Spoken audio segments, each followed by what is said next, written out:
صلوا علیہ وآلہ۔ نبی کریم صلی اللہ علیہ وسلم سوئے یہاں تک کہ آپ خراٹے لینے لگے، پھر آپ نے نماز پڑھی، اور کبھی راوی نے یوں کہا کہ آپ صلی اللہ علیہ وسلم لیٹ گئے پھر خراٹے لینے لگے، پھر آپ صلی اللہ علیہ وسلم کھڑے ہوئے، اس کے بعد نماز پڑھی۔ ابن عباس رضی اللہ تعالی عنہ کہتے تھے کہ ایک مرتبہ میں نے اپنی خالہ ام المومنین حضرت میمونہ کے گھر رات گزاری تو میں نے دیکھا کہ رسول اللہ صلی اللہ علیہ وسلم رات کو اٹھے۔ جب تھوڑی رات باقی رہ گئی تو آپ صلی اللہ علیہ وسلم نے اٹھ کر ایک لٹکے ہوئے مشکیزے سے ہلکا سا وضو کیا۔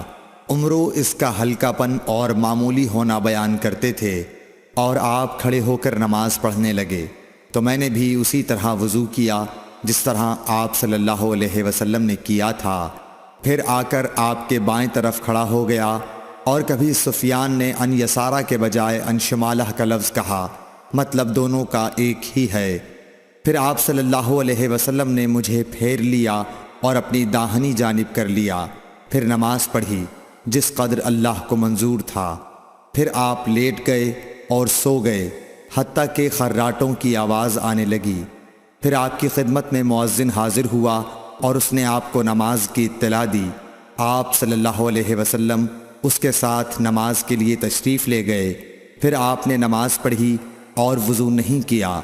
سفیان کہتے ہیں کہ ہم نے عمرو سے کہا، کچھ لوگ کہتے ہیں کہ رسول اللہ صلی اللہ علیہ وسلم کی آنکھیں سوتی تھیں، دل نہیں سوتا تھا۔ عمرو نے کہا، میں نے عبید بن عمیر سے سنا، وہ کہتے تھے کہ انبیاء علیہ السلام کے خواب بھی وہی ہوتے ہیں۔ پھر قرآن کی یہ آیت پڑھی، میں خواب میں دیکھتا ہوں کہ میں تجھے ذبح کر رہا ہوں۔